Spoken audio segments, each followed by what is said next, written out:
ევროკავშირის ლიდერები ამჯერად პარიზში შეიკრიბნენ. უკრაინას დახმარება აღუთქვეს და რუსეთის წინააღმდეგ საკუთარი ბრაზი კიდევ ერთხელ დააფიქსირეს. თუმცა ვერაფერ კონკრეტულზე და ხელშესახებზე ვერ შეთანხმდნენ. ამერიკის ახალი ადმინისტრაციის მიერ წამოწყებული სამშვიდობო მოლაპარაკებების და ევროკავშირში გაძლიერებული Deep State-ის გავლენების ფონზე სულ უფრო იზრდება ევროკავშირის ლიდერების მილიტარისტული რიტორიკა.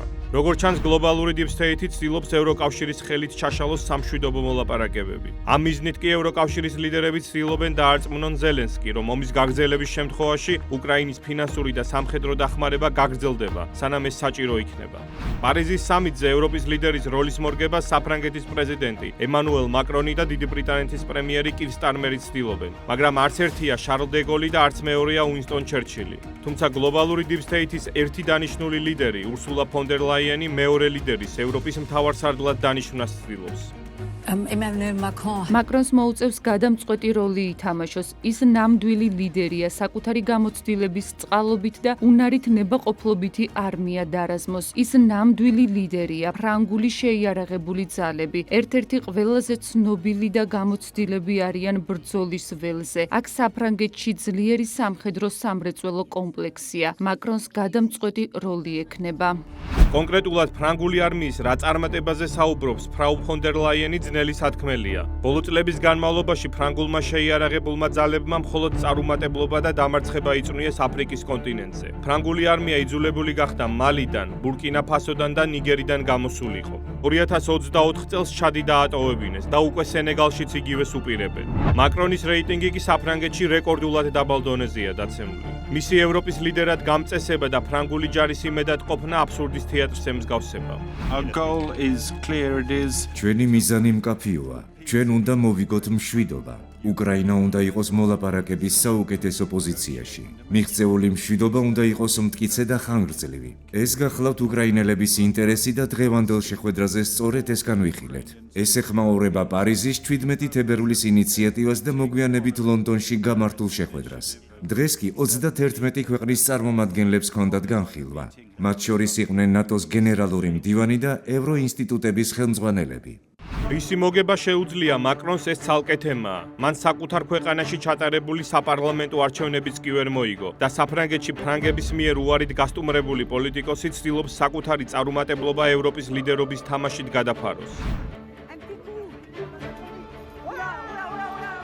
მას რაც მართლა შეუძლია ისაა, რომ შეერთებული შტატების პრეზიდენტს დონალდ ტრამპს თხოვოს ფრანგულ ღვინოზე, შამპანურზე და ყელზე ტარიფები არ დაუწესოს, მაგრამ ის ამასაც ვერ ახერხებს.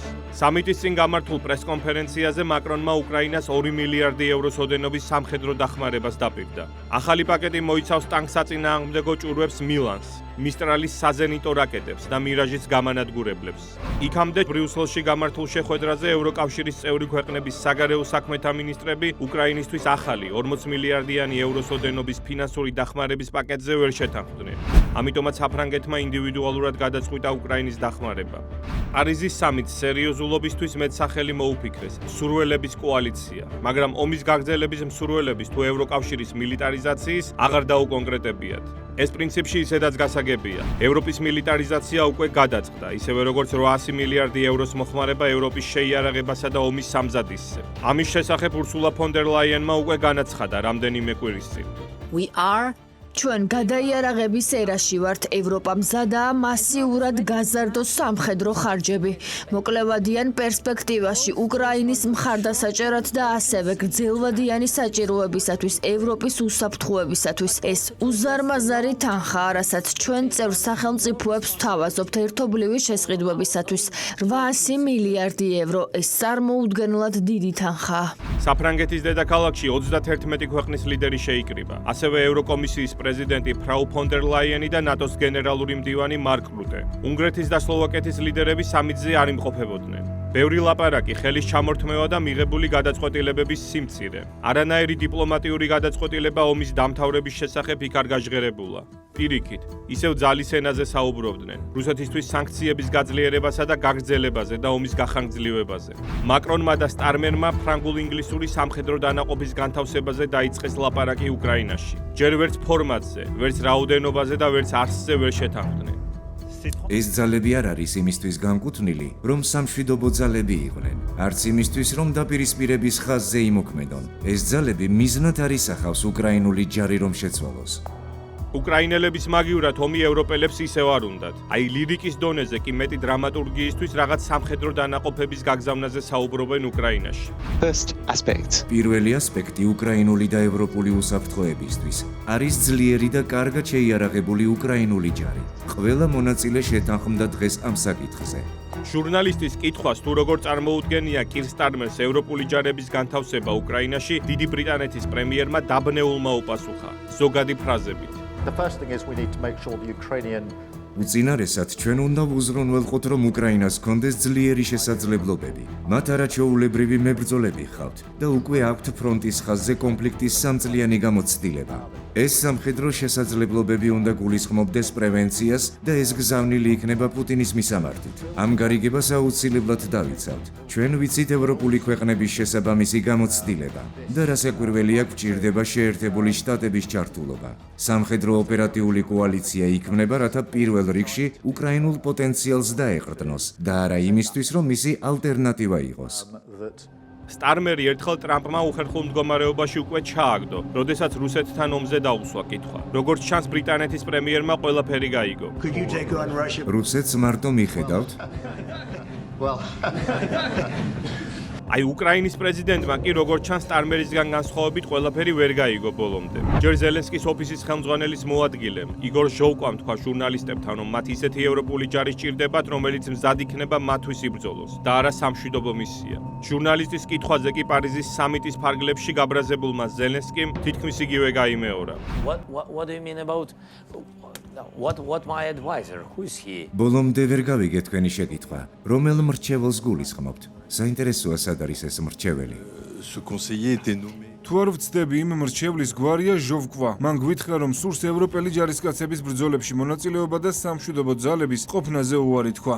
Okay. Зараз я зрозумів. ახლა გასაგებია შეკითხვა. მადლობა. ჩვენ ახლა ვსაუბრობთ სამხედრო ძალებზე, რომლებმაც უნდა დაგვიცვან. და ისინი უნდა იყვნენ პარტნიორი ქვეყნებიდან და გვიცავდნენ ყველგან, მიწაზე, ცაში, წყალზე. ჩვენ არ ვსაუბრობთ არც გაეროზე და არც ეუთოზე. ჩვენ პატივს ვცემთ ეუთოს, მაგრამ ისინი არ წარმოადგენენ უსაფრთხოების გარანტიას. მათ ამის მანდატი არ აქვთ. რუსებს არ ეშინიათ მათი. ეუთო იმყოფებოდა აღმოსავლეთ უკრაინაში პირველი ოკუპაციის შემდეგ 2014-ში. ისინი ვერ დაგვეხმარნენ და ვერ მოინახულეს უკრაინელი სამხედრო ტყვეებიც კი. ჩვენ ვლაპარაკობთ უსაფრთხოების რეალურ გარანტიებზე და არა კონფლიქტის გაყინვაზე.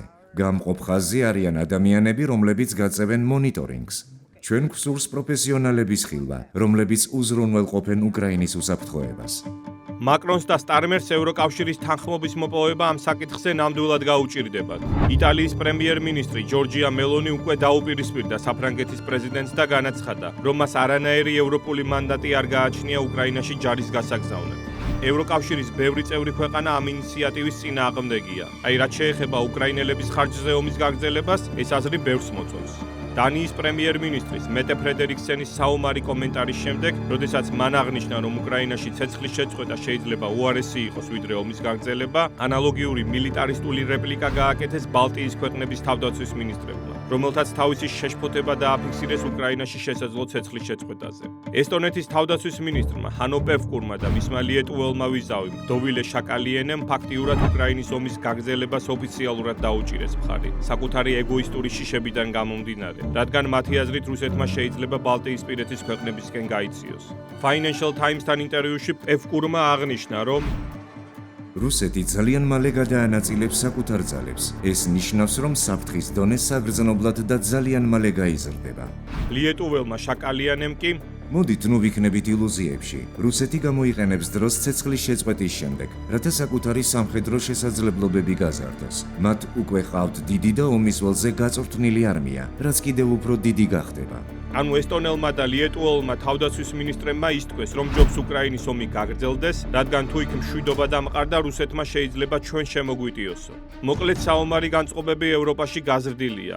ყველას ომი აკერია პირზე და მოსახლეობის განწყობებსაც იმისთვის ამზადებენ, რომ ომი გარდაუვალია. ნატოს გენერალურმა მდივანმა მარკ რუტემ ევროპულ კონტინენტს მოუწოდა საომარ აზროვნებაზე გადასვლა. Danger is moving towards us. საფრთხე სრული სისწრაფით გვიახლოვდება. ჩვენ სხვა მიმართულებით არ უნდა გავიხედოთ, რათა საომარი დროის აზროვნებაზე გადავიდეთ. ჰოლანდიაში მოსახლეობის ომისთვის შემზადება დაიწყეს ფსიქოლოგიურად. თუ როგორ გაძლონ მოქალაქეებმა 72 საათი ომის დაწყების შემთხვევაში და რა ნივთების გამოყენება დაჭირდებათ. ასევე 500 ევროს ოდენობის ნაღდი ფულის ქონას ურჩევენ ჰოლანდიელებს სახლში. პოლონეთი ომისთვის ემზადება. ასეთი სათაურით იწყებს გამოცემა პოლიტიკო თავის სტატიას. ქვეყნის მთავრობამ ოფიციალურ მიზნად გამოაცხადა ყველაზე დასრული მამაკაცის მომზადება ომისთვის. პოლონეთი ამჟამად ნატოს ქვეყნებს შორის თავდაცვაზე პროცენტულად ყველაზე მეტს. მთლიანი შიდა პროდუქტის 4.7% ხარჯავს. ევროკავშირში ყველაზე დიდი ჯარი ჰყავს. მილიარდობით ევროს ხარჯავს საბრძოლო თვითმფრინავებზე, ტანკებზე, რაკეტებზე და არტილერიაზე. ქვეყნის მოსახლეობას ყველანაირად ამზადებენ ომისთვის. ევროკომისია ევროკავშირის წევრებს აფრთხილებს, რომ მოსახლეობას 3 დღის მარაგები ჭირდება ომის და დაავადებების საშიშროებისას. ყველა მოქალაქეს 72 საათის განმავლობაში საჭირო სასურსათო მარაგი უნდა გააჩნდეს.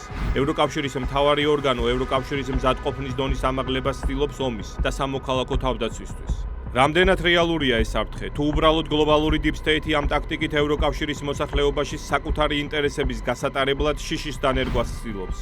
როგორც ჩანს, deep state-ისთვის უკრაინაში ომის გახანგრძლივება სტრატეგიული მნიშვნელობა აქვს. შეერთებული შტატების ამჟამინდელი პოზიციის ფონზე ომის პარტიის ფუნქცია ევროპელმა ლიდერებმა სრულად უნდა გადაიბარონ. პარალელურად კი უნდა მოხდეს ევროკავშირის მილიტარიზაციაში 100 მილიარდი ევროს დაბანდება.